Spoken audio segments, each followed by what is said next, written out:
नमस्कार मंडळी, नवीन एका इंटरेस्टिंग व्हिडिओमध्ये सर्वांचं मनापासून स्वागत आहे। मित्रांनो, महाराष्ट्रातील संजय गांधी निराधार अनुदान योजनेच्या लाभार्थ्यांसाठी ही व्हिडिओ अतिशय महत्त्वाची असणार आहे। महाराष्ट्र शासनाने जानेवारी, फेब्रुवारी, मार्च, एप्रिल, मे या 5ही महिन्याचे पैसे लाभार्थ्यांच्या बँक खात्यामध्ये जमा व्हावे या संदर्भात शासन निर्णय जाहीर केलेला आहे। लेखा शीर्षाच्या माध्यमातून हे पैसे संबंधित बँकेमध्ये संबंधित विभागाकडे वर्ग सुद्धा करण्यात आलेला आहे। परंतु महाराष्ट्रातील 80% लोकांना संजय गांधी निराधार अनुदान योजनेचे पैसे मिळालेले नाहीत। अनेक लोकांना 29/4/2025 रोजी त्यांच्या खात्यामध्ये हे पैसे आलेले आहेत, परंतु ते एकच महिन्याचे पैसे आलेले आहेत। म्हणजे तो एप्रिल महिन्याचा आहे का जानेवारी महिन्याचा आहे, फेब्रुवारी महिन्याचा आहे, कोणत्या महिन्याचा आहे हे कोणालाच माहीत नाही आहे। अशातच अनेक सबस्क्रायबर सदस्यांनी आपल्याशी विचारणा केली। त्यांनी असं म्हटलं की सर, आमचं पैसे का येत नाहीत? ठीक आहे, तुम्ही व्हिडिओ टाकताय, व्हिडिओमध्ये अनेक लोकांनी तुमच्याशी जे कमेंटच्या माध्यमातून रिप्लाय केला की आम्हाला पैसे आले, आम्हाला पैसे आले। ठीक आहे, त्यांना पैसे आलेले आहेत, पण आम्हाला पैसे का आलेले नाहीत याचं नेमकं कारण आम्हाला कळलं पाहिजे। या अगोदरच्या व्हिडिओमध्ये हे पैसे का आलेले नाही याचं स्क्रुनिटी हा एक महत्त्वाचा विषय, डॉक्युमेंट्स पडताळणी हा एक विषय, त्याचबरोबर एक अतिशय महत्त्वाचा एक मुद्दा म्हणजे OTP व्हेरिफिकेशन। आता तुम्ही सांगाल सर, OTP व्हेरिफिकेशन हा काय प्रकार आहे? आम्हाला काहीच माहीत नाही आहेत। एक लक्षात ठेवा, तुम्हाला संजय गांधी निराधार अनुदान योजनेचे पैसे मिळावे यासाठी काय केलं पाहिजे असं तुम्हाला विचारल्यानंतर तुम्ही यूट्यूबवरती किंवा इतर कोणत्याही सोशल मीडियाच्या माध्यमातून जर तुम्ही ती माहिती मिळवण्याचा प्रयत्न केला तर तुम्हाला त्या ठिकाणी सर्रास सांगितलं जातं की तुम्हाला संजय गांधी निराधार अनुदान योजनेचे पैसे मिळावे यासाठी तुम्हाला DBT ॲक्टिव्ह करावं लागतं। आता DBT ॲक्टिव्ह करणं आणि OTP व्हेरिफिकेशन हा दोन वेगवेगळे माध्यम किंवा वेगवेगळे प्रकार आहेत। अनेक सबस्क्रायबर सदस्यांनी, अनेक संजय गांधी निराधार अनुदान योजनेच्या लाभार्थ्यांनी आपल्याशी संपर्क करून विचारणा केली किंवा त्यांनी सांगितलं की सर, आम्हाला पैसे आले। मग आम्ही त्यांना विचारलं का तुम्हाला हे पैसे कधी आले? तर त्यांनी असं म्हटलं की सर, आम्ही ज्या दिवशी तहसील कार्यालयामध्ये जाऊन आमचं OTP व्हेरिफिकेशन करून घेतलं त्यानंतर 2 ते 3-4 दिवसामध्ये आम्हाला हे पैसे मिळाले। मग तुमचं OTP व्हेरिफिकेशन झालंय का? बघा, तुमचं झालं असेल तर कमेंटच्या माध्यमातून मला रिप्लाय करा, सर आमचं OTP व्हेरिफिकेशन झालंय।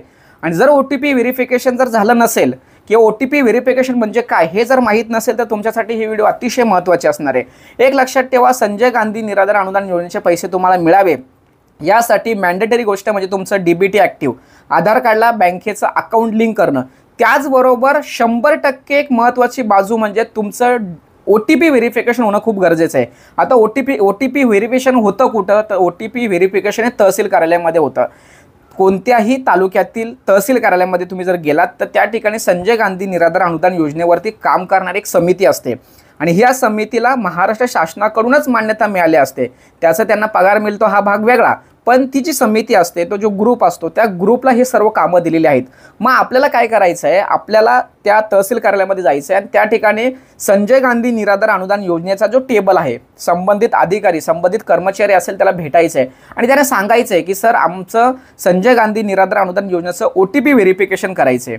तर त्या ठिकाणी तुम्हाला स्वतःचं आधार कार्ड, बँकेचं पासबुक, पॅन कार्ड हे सर्व गोष्टी तुम्हाला त्या ठिकाणी घेऊन जायचं आहे आणि OTP व्हेरिफिकेशन करायचं आहे। म्हणजे तुमचं आधार कार्ड त्या संजय गांधी निराधार अनुदान योजनेच्या म्हणजे विशेष सहाय्य योजनेच्या पोर्टलवरती तो आधार कार्ड नंबर टाकतील, तुमचा OTP येतील आणि OTP आल्यानंतर तो OTP त्यांना सांगायचा, तो OTP त्या ठिकाणी टाकलं की तुमचं OTP व्हेरिफिकेशन झालं। आता OTP व्हेरिफिकेशन राज्य सरकारने का लागू केलं हा एक थोडक्यात महत्त्वाची बाब तुम्हाला समजावून सांगतो। एक लक्षात ठेवा, संजय गांधी निराधार अनुदान योजना असो किंवा इतर कोणतीही विशेष सहाय्य योजना असो, त्या योजनेचे पैसे लाभार्थ्याला त्यांच्या बँकेमध्ये मिळतात किंवा कधीकधी यापूर्वी चेकने मिळायचे किंवा कॅश मिळायचे, पण आता अकाउंटला मिळतात।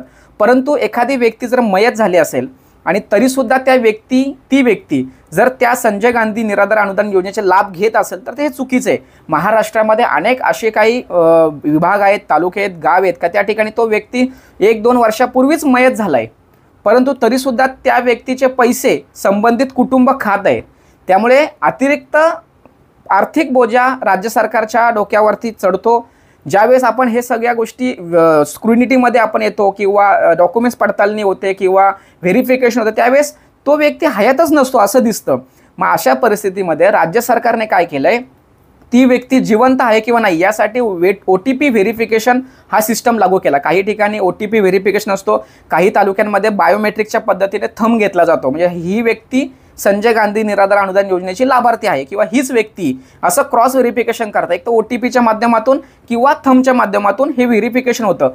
राज्य सरकारने हे व्हेरिफिकेशन यासाठी चालू केलं आहे की त्या योजनेचा लाभ मयत व्यक्तीच्या बदल्यात त्याच्या घरातील व्यक्तीच घेत आहेत किंवा नाही, किंवा घेत आहे का, जर घेत असेल तर ते कुठं थांबलं पाहिजे, यासाठी OTP व्हेरिफिकेशन ही अट राज्य सरकारने सुरू केलं आहे।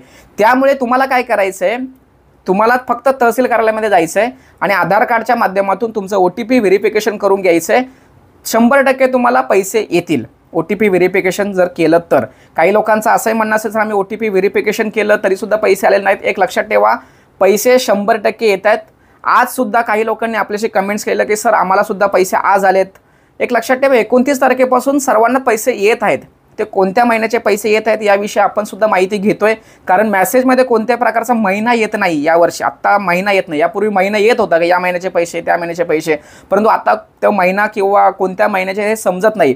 तर याविषयी आपण सुद्धा राज्य सरकारच्या अधिकाऱ्याशी आपण चर्चा करत आहोत किंवा संबंधित विभागांशी आपण चर्चा करत आहोत, परंतु त्यांना सुद्धा त्याविषयी माहिती नसल्यामुळे ती माहिती तुम्हाला सुद्धा मला सांगता येत नाही। परंतु त्याचा पाठपुरावा करून संबंधित जो प्रश्न आहे तो मी नक्की मार्गी लावण्याचा प्रयत्न करणार आहे।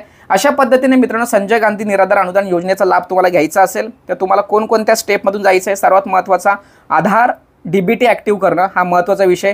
त्यानंतर तुमचे डॉक्युमेंट्स पडताळणी म्हणजे स्क्रुनिटी हा विषय जो आहे तो तुम्हाला क्लिअर करायचा आहे। त्याचबरोबर तिसरा अतिशय महत्त्वाचा मुद्दा म्हणजे OTP व्हेरिफिकेशन, हा OTP व्हेरिफिकेशन सुद्धा तुम्हाला करायचं आहे। अशा पद्धतीने मित्रांनो 3-4 टप्पे तुमचे आहेत, ते टप्पे जर तुम्ही पूर्णपणे पार जर केले तर संजय गांधी निराधार अनुदान योजनेचे पैसे तुमच्यापासून कोणीही हिसकावून घेऊ शकत नाही किंवा तुम्हाला ते पैसे मिळणार नाही, असं अजिबात होणार नाही। तुमचे हक्काचे पैसे आहेत, तुम्हाला ते मिळतीलच। अशा पद्धतीने मित्रांनो, संजय गांधी निराधार अनुदान योजनेचे पैसे का मिळत नाही, यासाठी काय केलं पाहिजे, आपली योजना किंवा आपण कुठे अडकलोय, तेथून बाहेर कशा पद्धतीने निघायचं, याविषयी A to Z माहिती या व्हिडिओमध्ये आपण समजावून सांगण्याचा प्रयत्न केलाय। सदर व्हिडिओ, सदर माहिती महाराष्ट्रातील सर्व संजय गांधी निराधार अनुदान योजनेच्या लाभार्थ्यांसाठी अतिशय महत्त्वाची असल्या कारणाने त्यांच्यापर्यंत ही व्हिडिओ पोहोचवण्यासाठी सहकार्य करा। भेटूया पुढील व्हिडिओसह, तोपर्यंत धन्यवाद। जय हिंद, जय महाराष्ट्र।